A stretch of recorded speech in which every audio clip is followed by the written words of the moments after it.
बबलू पंडित जी को आभार व्यक्त करता हूं। आज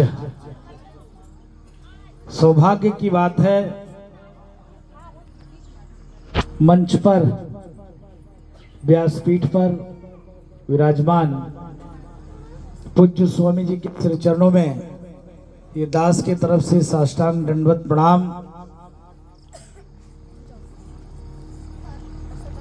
आप लोग जो हमारे सामने, हमारे शुभचिंतक, हमारे प्रेमी, राम कथा के प्रेमी, सनातन के प्रहरी, मातृशक्ति हमारी बहनें, उनके लिए मंगल कामना हनुमान जी महाराज के चरण और शरण से। बाबा ने लिखा है, अयोध्या की महिमा अनंत है। जितने लोग बैठे हैं सब लोग बरभागी हैं, सौभाग्यशाली हैं। अयोध्या के लिए देवता भी ललायित रहते हैं कि एक पल, एक क्षण, कुछ अवसर मिल जाए। तो बाबा ने लिखा है, कोटि कल्प काशी वसे, मथुरा कल्प हजार, एक निमिष सरजू वसे, तुले न तुलसीदास।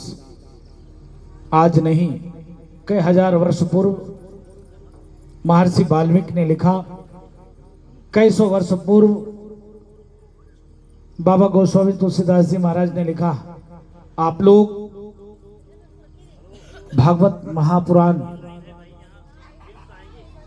का कथा श्रवण कर रहे हैं। मैं बबलू भैया को साधुवाद देता हूं, आभार व्यक्त करता हूं। पूज्य बबलू भैया ने कहा कि महाराज जी आपके यहाँ निमंत्रण भेजा था और आज कई दिन हो गए आपका दर्शन नहीं हुआ। तो हमने कहा हम दुर्भाग्यशाली हैं, आपने निमंत्रण भेजा, मैं नहीं पहुंच पाया। आप लोग बरभागी हैं, आप लोग बैठे हैं, पहुंचे हुए हैं। कभी भी देखिए, सनातन संस्कृति, हिंदू और हिंदुत्व जिंदा गांव से ही है। कुंभों में आप लोगों ने देखा होगा कि कंधे पे थैला, मत्थे पे भी गट्ठर, एक हाथ में एक बच्चे को हाथ पकड़ते हुए चलते चले जा रहे हैं। और ऐसे नहीं, 1 kilometre, 2 kilometre, 3 kilometre, 4 kilometre, 15-15, 20-20, 25 kilometre तक लोग चलते ही जाते हैं और आनंद पूर्वक कुंभ में स्नान करते हैं, संतों के सानिध्य में कल्पवास करते हैं, वास करते हैं, संतों का आशीर्वाद लेते हैं। उसके बाद वो आते हैं। कथा, मंदिर, साधु, संत बहुत जरूरी है। ये गंभीर विषय ये है, पूज्य महाराज जी कह रहे थे कि इस विषय पे आपको चर्चा करना है। महाराज जी, इतनी विशाल परंपरा आपकी है, इतनी विशाल परंपरा है। पूज्य महाराज जी मातृशक्ति बैठी हुई है। अभी एक पर्व हुआ है और वो पर्व था, वो माता लोग मनाती हैं, नहीं, वो करवा चौथ जी, हमारे नंदी बाबा ने बताया करवा चौथ। अभी मेरी माताओं ने, मेरी बहनों ने, मेरी बहुओं ने, मेरी बेटियों ने वह पर्व मनाया। आप समझिए, इतनी विशाल परंपरा है। सोचिए, क्या देखा? चांद, चांद दिखा, अरे वाह क्या बात है।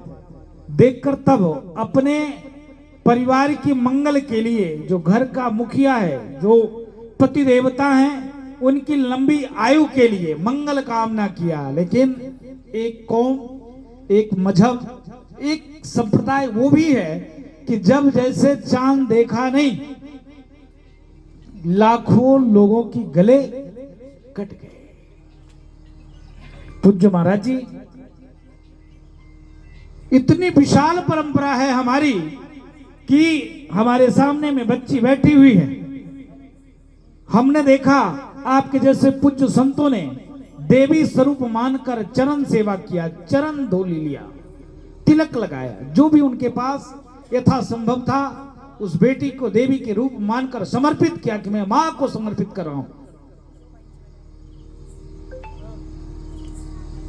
एक कौम वो भी है महाराज जी, 3 बीबी 73 बच्चे, कथा का कार्यक्रम चल रहा है, हमको नहीं बोलना चाहिए, लेकिन महाराज जी आपने कहा कि इस पर आपको ध्यान देना, स्वामी जी प्रकाश डालना है। 3 बीबी 73 बच्चे, अगर भाभी मां छोटी है तो हमारी बेटी लगेगी बहू, वहां क्या है, बस जय सिया राम, ताऊ काका फूफा चाचू मामा मामू, फिर भी उस मातृ शक्ति का कल्याण नहीं होता है, इतनी पीड़ा झेलना पड़ता है, इतनी दंश झेलना पड़ता है जिसका जवाब नहीं। पूज्य महाराज जी जिस प्रकार से सनातन पद्धति सनातन संस्कृति पूरे विश्व में कोने कोने में कन कन में व्यापकता, अभी अमेरिका में एक उत्खनन हुआ महाराज जी, उस उत्खनन में पता चला कि यहां पर 10,000 वर्ष पूर्व सनातन संस्कृति रहा है। 400 फीट नीचे भगवान विष्णु की मूर्ति मिलती है, बताइए, 1 2 3 4 नहीं, 400 फीट नीचे भगवान विष्णु की मूर्ति उनको मिला अमेरिका में।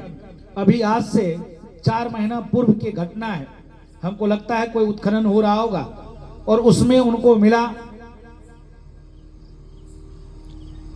आप समझिए कि आज कौन सी स्थिति है, परिस्थिति है कि हम हिंदुस्तान में भी, इसलिए कथा में जरूरी है क्योंकि हमारे पूर्वजों ने ऐसे नहीं, बहुत संघर्ष किया, ऐसे हम और आप नहीं है, जजिया कर देना पड़ा है हमको इस कथा पुराण भागवत को सुनने के लिए।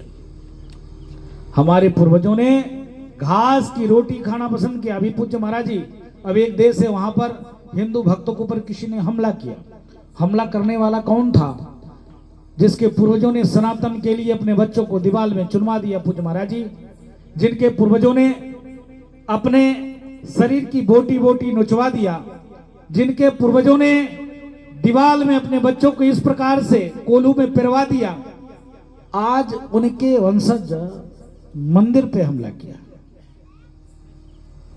जिन्होंने सनातन की रक्षा के लिए, सनातन संस्कृति की रक्षा के लिए क्या जा रहा था, उनको बोल दिया कि भाई चलो आप स्वीकार कर लो विधर्मियों का धर्म, आपको छोड़ देंगे, आप राजा हैं, ये दिल्ली में राज करेंगे और जितना जो चाहोगे हम देने के लिए तैयार हैं।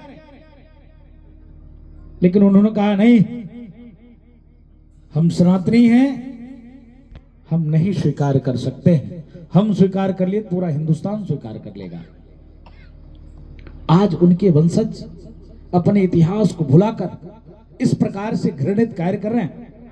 आप समझो वो परंपरा की आप लोग साल में एक बार किसको, विषैले जीव को दूध पिलाते हो, बताओ, विषैले जीव को, नाग को भी, नाग देवता, नंदी बाबा, गौ माता, खरपतवार, तुलसी मैया सामने है, मैया बिना पूजन किए आप लोग, ये क्या बरगद, ये क्या पीपल, ये क्या बट, इतनी विशाल परंपरा होने के बावजूद भी अगर आज भारत में भी 9 राज्य में हम लोग अल्पसंख्यक हो गए और चादर और फादर के चक्कर में लव जिहाद प्रकरण खूब तेजी से पूज्य महाराज जी बढ़ रही।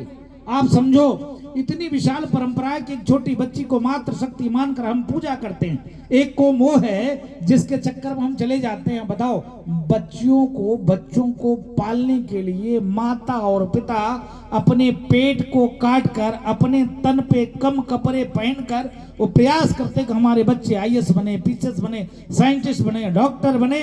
हम कम खाएं ना खाएं, लेकिन हमारे बच्चियां स्कूल जाएं तो बढ़िया से माँ टिफिन बना के देती है। अपना खुद बाप के पास मोबाइल 1100 वाली होती है, लेकिन बेटे को 11,000 की मोबाइल देते हैं।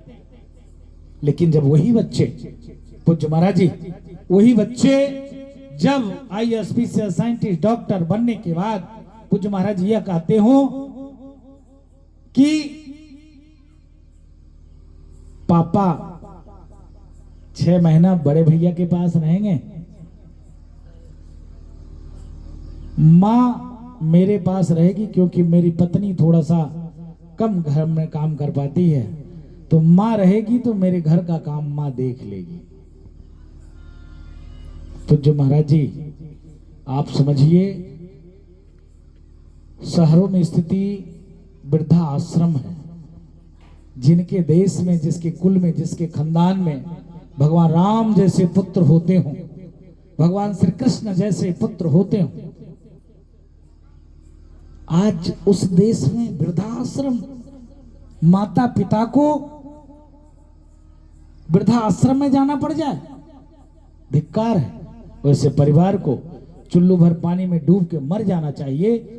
जो माता पिता अपने बच्चों के लिए इतना कर्म कर्तव्य कोशिश करते हैं, चोरी करते हैं, क्या क्या नहीं करना पड़ता है बच्चों को पढ़ाने के लिए, बढ़ाने के लिए। आज ये स्थिति परिस्थिति क्यों बन रही है? आज लोग धर्मांतरण क्यों कर रहे हैं?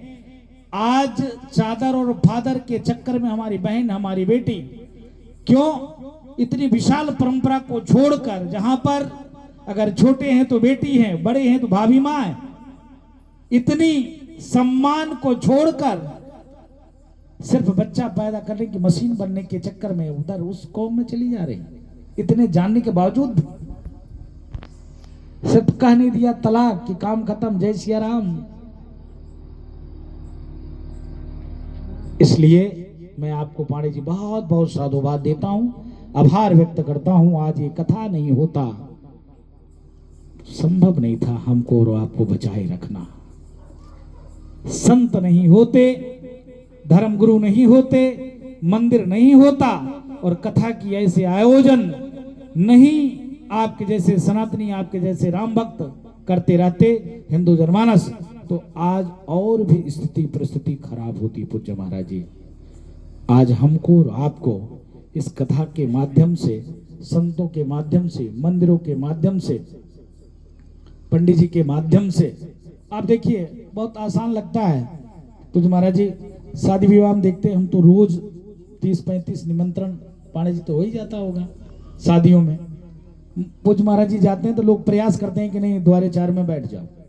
हम लोग बैठ जाते हैं।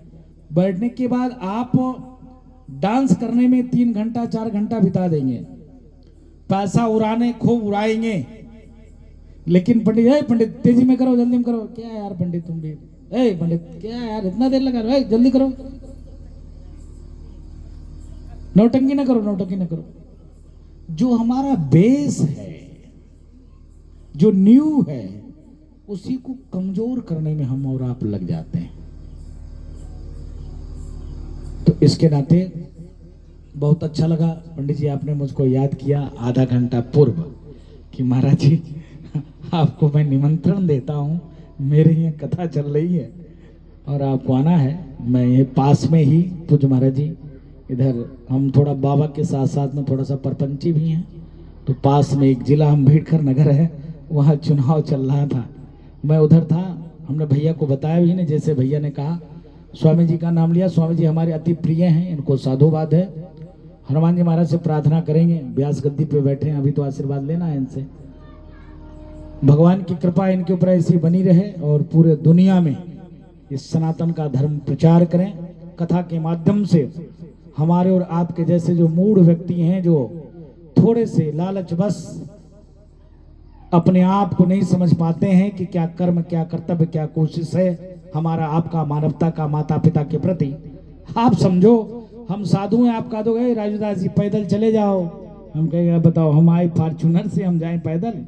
आप समझो अगर व्यक्ति के घरों में भगवान राम की चिंतन हो, चिंता हो, रामचरित मानस का सिर्फ एक ही दोहा व्यक्ति अध्ययन करे, भागवत की एक ही दोहा व्यक्ति अगर अध्ययन करे, तो जितना घरों में क्लेश है, द्वेष है, कम हो जाएगा। आप समझो कि हम जब छोटे होते हैं तो कोई कुछ बोल देता है मेरे भाई को, तो कैसे बोल दिया, मरने और मारने के लिए तैयार हो जाते हैं। और जैसे ही शादी विवाह हो गई, नहीं बाबूजी तो हमको एक कहा के गए थे ये मेरा है, कैसे तुम ले लोगे भाई, कैसे ले लोगे? नहीं, इसके लिए मुझको खून की नदी बहानी पड़ेगा। बताओ, जिसके खून की रक्षा के लिए, सुरक्षा के लिए हम दूसरे को पीटते थे, भड़काते थे, डांटते थे, आज अगर शादी हो गई, विवाह हो गए, उसके भी बच्चे हो गए, मेरे भी हो गए, अब हम उसकी बंटवारा के लिए इतनी झगड़ा करते हैं। एक भैया भरत थे जिन्होंने कहा नहीं, गुरुजी ने समझाया, मंत्रीगण ने कहा कि नहीं, कमेटी में पास हो गया, बिल पेश हो गया, सब फिट हो गया, सारे मंत्रीगण कह रहे नहीं राजा आपको बनना है। उन्होंने कहा ठीक है गुरुजी से पूछ ले। गुरुजी ने कहा हाँ बेटा बनना पड़ेगा, गद्दी तो खाली नहीं रह सकती है, सिंहासन कभी नहीं खाली रह सकता है। माताओं से पूछा, माताओं ने भी कही कि हाँ बनना पड़ेगा। उन्होंने कहा आप लोग सब लोग ठीक हो, माँ भी ठीक है, गुरुजी भी ठीक है, मंत्रीगण भी ठीक है, लेकिन मेरा दायित्व कुछ और है। भैया राम के होते हुए मैं उस गद्दी पे नहीं बैठ सकता। इसके नाते आप सभी लोगों से निवेदन है कि हमारी निवेदन को स्वीकार करिए और एक बार मेरे साथ सब लोग चलिए, भैया राम से पूछ लें। आए, अनुमति लिया, पूछा, लेकिन भगवान राम ने कहा कि नहीं, क्यों यार कुल में कलंक लगाने वाले हो। पिताजी ने जो माँ को वचन दिया कि रघुकुल रीत सदा चली आई, प्राण जाए पर वचन न जाई, और उस वचन को हम बेटा होकर झूठा सिद्ध कर दें। नरक में भी जगह नहीं, पिताजी नरक से स्वर्ग में है, कहां है, वहां से डांटेंगे हमको। बताओ, ऐसा स्वार्थी बेटा हो गया। पिता की बात को, पिता के वचन को मानने के लिए मर्यादा पुरुषोत्तम भगवान राम कोमल चरण जंगल में। और तो और देखिए, जगत जननी मां जगदम्बा सीता को तो वनवास नहीं हुआ था, वो भी कहे हे प्राणनाथ मैं यहां क्या करूंगी, आप जंगल में तो मैं राजमहल में क्या करेंगे, वो भी चलती। लक्ष्मण जी को देखिए, उनको कोई थोड़ी नहीं हुआ था, उन्होंने कहा मेरे प्राणनाथ माता और पिता, मेरे भगवान वन में रहेंगे तो हम यहां रह के क्या करेंगे। लोग अभी बताते हैं अरे ये पंडितों ने तो बहुत छुआछूत बना के रखा है, अरे ये मनुवादी हैं, इन्होंने तो ऐसा किया है। आप समझो, महाराज निषाद राज मित्र होते थे भगवान राम के, केवट को निहोरा किया प्रभु ने। हमारे जैसे बाबाओं को जो कंठा कंठी चंदन उंदन लगाए, उनको थोड़ा अहंकार हो गया कि नहीं मैं 10,000 वर्ष से भजन कर रहा हूं, भगवान राम पहले मेरे पास आएंगे, हमने इतना तप किया है। प्रभु को लगा अरे नहीं, आप लोग कुछ करोगे तो चल जाएगा, हम करेंगे तो नहीं चलेगा। हमारा दायित्व है समाज को दशा और दिशा देना। हम अगर गलत कार्य करें तो नहीं चलेगा। आप पारिवारिक हो, आप कुछ भी करोगे तो चल जाएगा भाई। परिवार में इतनी लफड़ा है, इतना झगड़ा है, इतना बात है, इतना विवाद है, बेटा है, रोजी है, रोजगार है, उसी में से 2 मिनट भगवान का नाम ले लोगे तो हो जाएगा। लेकिन हम 2 मिनट लेंगे तो नहीं चलेगा। हम साधु हैं, सनातन के खाते हैं, मंदिर में रहते हैं, तो हमारे 2 मिनट से काम नहीं चलेगा। तो संतों ने कहा कि नहीं प्रभु पहले मेरे पास आएंगे, लेकिन नहीं, प्रभु ने कहा कि संतों को अहंकार हो जाए ठीक नहीं है। भगवान उनके पास ना जाके पहले मां सबरी के पास गए, जिसको कुछ लोगों ने छुआछूत के नाम पर दूर किया, अरे उल्टा है कुलक्षणी, अरे दूर चलो, अरे दूर चलो, इसकी परछाई पड़ गई, अरे स्नान करना पड़ेगा। भगवान पहले उसी के पास पहुंचते हैं। तो भगवान तो भाव के भूखे हैं, भगवान तो आस्था के भूखे हैं, भगवान तो विश्वास के भूखे हैं। इसके नाते धर्मो रक्षति रक्षता कथा इसीलिए जरूरी है। साधु संत आपके घर में आए, विप्र भगवान आपके घर में आए, उनका चरण धोइए, उनका आशीर्वाद लीजिए, उनसे कथा पुराण भागवत जो भी आपके पास श्रद्धा हो, जो भी आपके पास व्यवस्था हो, उनको सुनिए। सुनने से आपके इस-लोक और परलोक दोनों शुद्ध होगा, आपका कल्याण होगा। इसके नाते कथा कराते रहना चाहिए व्यक्तियों को, क्योंकि समय पे निर्जीव वस्तु को भी, बैटरी को भी चार्ज करना पड़ता है। तो हम लोग सजीव हैं, हम लोग ज्यादा थोड़ा सा दुष्ट हैं, तुरंत में बदलने में देर नहीं लगता है। इसके नाते हमारा चार्ज की व्यवस्था कथा है, साधु हैं, संत हैं, विप्र भगवान है, जिनके माध्यम से हम लोग चार्ज होते रहेंगे और इस जीवन में आनंद लेते हुए परलोक जब जाएंगे तो माता पिता भी ऐसे आशीर्वाद देते रहेंगे कि चलो मेरे कुल में इतना सुंदर बच्चे हुए, बेटे हुए, बहू हुए, जिन्होंने अपने कुल को, अपने नाम रोशन किया। तो बहुत बहुत माननीय नेताजी आपको आशीर्वाद, मंगल कामना। मैं तो आपके लिए कुछ और भी सोचा था, लेकिन हमारा आशीर्वाद आपको लगा नहीं, क्योंकि हम उतना भजन करते नहीं, इसलिए हमारा आशीर्वाद आपको लगा नहीं। हम लोग की भाव कुछ और था। लेकिन चलिए, ऐसे ही आप समाज की सेवा में निरंतर लगे रहते। पूज महाराज जी, अभी एक हेलमेट वितरण का कार्यक्रम था, भैया ने कहीं से देखा, इतना इनका अनुराग है कि तुरंत ही पहुंच गए, करे बाबा जी मेरे लिए भी हेलमेट रख के रहना। हम कहा कहाँ से देख रहे हैं भैया? तो कहीं नहीं कहीं कोई जो है वो मैंने देख लिया। इन्होंने कहा मैंने देख लिया। अरे मैं भी पंडित हूँ, मैं जानता हूँ। तो हमने कहा बहुत बहुत साधुवाद, और तुरंत पहुंच भी गए। तो इस प्रकार से समाज सेवा में तुरंत तत्पर रहते हैं। कई मामले में भैया को फोन किया, बोले तुरंत नारद जी कर रहे हैं।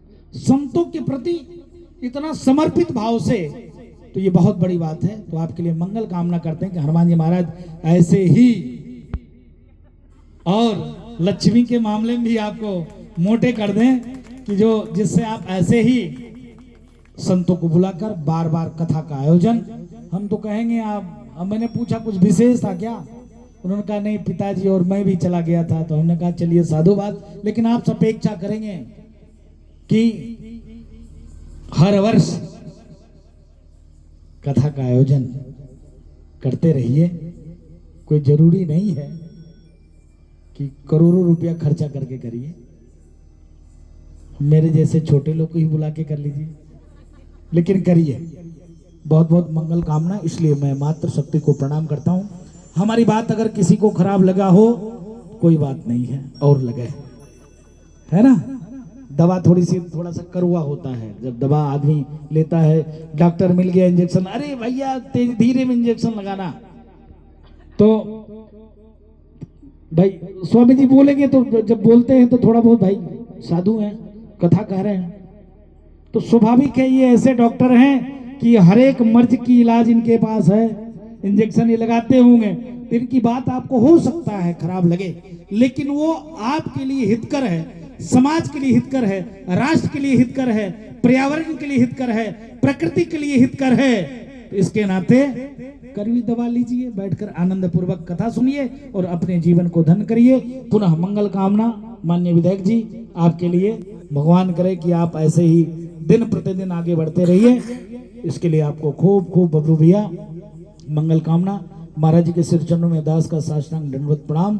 और ये दास हनुमान जी से विनती कर रहा है कि खूब खूब खूब खूब कभी आप खाली मत रहिए, क्योंकि आप खाली रहेंगे तो फिर काम नहीं चलेगा। तो नित्य प्रतिदिन कहीं न कहीं आपकी कथा चलते रहे, ऐसे ही हम लोग दास आके सुनते रहें, ऐसा सभी के लिए मंगल कामना। श्री हनुमान जी महाराज की बोल, बजरंगबली की जय श्री राम, जय जय श्री राम।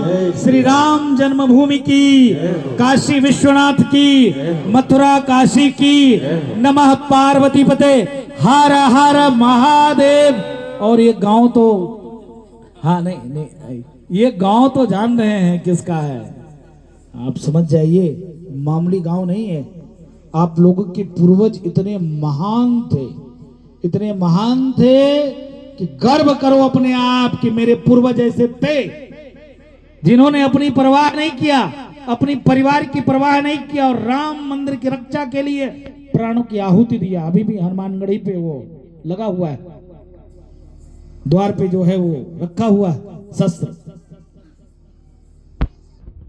तो आप गर्व करो अपने आप कि उस राम मंदिर की निर्माण, ऐसे राम मंदिर निर्माण नहीं हुआ। लोग कहते हैं फलाने ने ये, धमाके ने ऐसा। अरे भैया 500 वर्ष, 74 बार की लड़ाई, 74 बार की लड़ाई में 5 लाख से ऊपर, रिकॉर्ड में बता रहा हूं, 5 लाख से ऊपर लोगों ने प्राणों की आहुति दिया। पंडित देवीदीन महाराज ने जो संघर्ष किया, 700 लोगों का राक्षसों को, 700 राक्षस। महाराज जी उस समय में राक्षस होते थे, आज मुगल है, आज मुसलमान है। मेरी बात किसी को खराब ना लगे, विषय ये है, उस समय में राक्षस होते थे, मानव और दानव होते थे। आज का दानव कौन है? इस्लाम को मानने वाले। भाई हम क्या कहते हैं? सनातन क्या कहता? धर्म की जय हो, अधर्म का नाश हो, प्राणियों में सद्भाव हो, विश्व का कल्याण हो, सनातन कहता है। एक कौम एक मजहब क्या है? वो कहता है बुद्ध पूजक काफिर। हमारे यहाँ पूज्य महाराज जी बैठे हुए हैं, किसी वेद में, किसी पुराण में, किसी शास्त्र में, किसी उपनिषद में कहीं वर्ण नहीं, किसी को प्रताड़ना नहीं कर सकते, किसी को प्रताड़ित नहीं कर सकते, किसी का नुकसान करने की कहीं हमारे लिखा ही नहीं। उनके यहाँ सीधे कुरान में लिखा हुआ है। मैं बोलता हूं, अभी लोग, पंडित जी अभी मैं गया था हरदोई, और आज तक लोग धरने पे बैठे हैं। आज 5-7 दिन हो गया, आज तक लोग महाराज जी धरने पे बैठे हुए हैं मेरे की उनकी गिरफ्तारी कराओ। मैंने यही कहा, किसी वेद, किसी पुराण, किसी शास्त्र में नहीं लिखा है किसी को सताने के लिए, लेकिन कुरान में लिखा हुआ है बुद्ध पूजक काफिर होते हैं, इनके गले काटने से 72 हुरे और जन्नत मिलता है। बताओ, कोई देवी, कोई देवता, कोई महापुरुष कह सकता है कि मेरे बच्चों को काटो और तुमको आशीर्वाद देंगे? कोई कह सकता है क्या? संभव है क्या? लेकिन उनके यहाँ लिखा हुआ है भाई। तो देवी दिन, इसीलिए महाराज जी मैंने कहा कि इस समय में जो मुस्लिम, जो कट्टरपंथी, वही राक्षस है। बताओ, हम गौ माता की पूजा करते हैं, वो बताते नहीं खाना चाहिए। अरे खाने के लिए गेहूं है, चावल है, तमाम चीज बने हुए खाओ ना। ज्यादा तुम परमात्मा से, अपने परमात्मा से प्रेम करते हो तो जो प्रिय वस्तु होता है वो परमात्मा को दिया जाता है। अगर गला राजू दास के काटने से क्या फायदा? अरे गला तुम अपने बेटे काट के दे दो, चढ़ा दो, अल्लाह प्रसन्न हो जाएंगे। क्या दिक्कत है भाई? जो भाई किसको प्रिय, परमात्मा को जो बहुत सुंदर हम लोग मानते हैं कि बहुत अच्छा है, हम लोग तुरंत भगवान को भोग लगा देते हैं। भगवान को खिलाना है। अपने खाने से पहले कोई बढ़िया चीज, अच्छे चीज अगर हम लोग घर में बनाते हैं तो पहले परमात्मा को क्या करते हैं? भोग लगाते हैं कि अरे बहुत सुंदर हमने बनाया, परमात्मा को भोग लगाएं। अब तुम अगर इतना ही तुमको अल्लाह से प्यार है, प्रेम है, तो अपने बेटे को बलि दे दो ना। कोई जरूरी गौ माता को काटना? प्रसन्न हो जाएंगे। तो इसके नाते पंडित देवीदीन जी महाराज जिस प्रकार से सनातन की रक्षा के लिए 700 ऊपर राक्षसों को उन्होंने हत्या किया, मंदिर के रक्षा के लिए, राम जन्मभूमि मंदिर की रक्षा के लिए, तब जाकर आज मंदिर का निर्माण हुआ। संभव नहीं था महाराज। 500 वर्ष, 1, 2, 3 दिन में तो आदमी विचार बदल लेते हैं, व्यवहार लोगों का बदल जाता है। आज आप बहुत अच्छे हो तो 10 लोग मिल जाएंगे, अरे हमारे रिश्तेदार हैं। अगर आपके घर में कोई IAS हो जाए, PCS हो जाए, डॉक्टर हो जाए, साइंटिस्ट हो जाए, सांसद हो जाए, विधायक हो जाए, तो 7 पीढ़ी पुराना जोड़ लेंगे। अरे हमारे तो काका रहेंगे, हमारे तो मामा रहेंगे, है ना। अगर आप विपरीत परिस्थिति में होते हैं तो क्या है, कोई देखने भी नहीं आता है। अगर आप विपरीत परिस्थिति में हो गए, सोचते हैं उस रास्ते जाना नहीं है, फोन नहीं करना है, कुछ देना पड़ जाएगा, कुछ सहयोग करना पड़ जाएगा। इतने तो हम स्वार्थी हैं, इतने तो हम मतलबी हैं। आप समझिए, पंडित देवीदीन ने क्या, भगवान ने उनको सब कुछ दिया था, किसी चीज की कमी थोड़े नहीं थी। कौन जरूरत था? और भी लोग थे, जा सकते थे, नहीं गए, लेकिन वो गए राम मंदिर के लिए, लड़ाई लड़ी। तो आप उनके वंशज हैं, इसके लिए मैं आपको प्रणाम करता हूं, क्योंकि आपके पूर्वजों ने जो त्याग किया, तपस्या किया, जिसका प्रणाम स्वरूप एक आज मंदिर निर्माण हुआ, इसके नाते आप सभी को प्रणाम है, खूब आशीर्वाद है, खूब खूब मंगल कामना, बहुत बहुत साधुवाद। हमारी बात किसी को बुरी लगी, पुनः कहता हूँ खूब खराब लगे, ऐसे ही लगता रहे, ऐसे ही कथा का आयोजन करते रहिए। और सुनिए, मैं निवेदन करूंगा, कथा में बिना निमंत्रण के जाया करिए। अगर ठीक है, बबलू भैया से हमारी नहीं बन सकती है, लेकिन आयोजन क्या है? भगवत चर्चा, भागवत जी का, राम कथा आना चाहिए। कहीं पर भी प्रवचन हो, कथा हो, ठीक है। आप बेटे की शादी में निमंत्रण अगर नहीं दिया तो मत जाओ, लेकिन बेटी की शादी में कोई निमंत्रण ना दे तब भी पहुंच जाओ। भैया ले 11 रुपया हमारे तरफ से है, ये हमारा सहयोग है भाई, वो महायज्ञ है, बेटी की शादी, शामिल होगी। कोई कथा का कार्यक्रम है, बिना बुलाए जाना चाहिए, हाथ ऐसे फैलाना चाहिए, प्रसाद लेना चाहिए और चले आना चाहिए, लेकिन जाना जरूर चाहिए। अगर ये कथा अगर आप बैठकर सुन रहे हो, जहां तक आवाज जा रही, जो नहीं आ पा रहे हैं उनका भी कल्याण हो रहा है। समझो, अगर उनके कान में एक कथा जा रही है, उनका भी कल्याण हो रहा है। इतना सुंदर कथा का महत्व है। इसके नाते बहुत बहुत साधुवाद, बहुत बहुत आभार, बहुत बहुत धन्यवाद आपको। आपने सुना, हमको इतना देर से झेला, इसके नाते बहुत बहुत स्नेह, बहुत बहुत साधुवाद। बोल बजरंगबली की जय हो।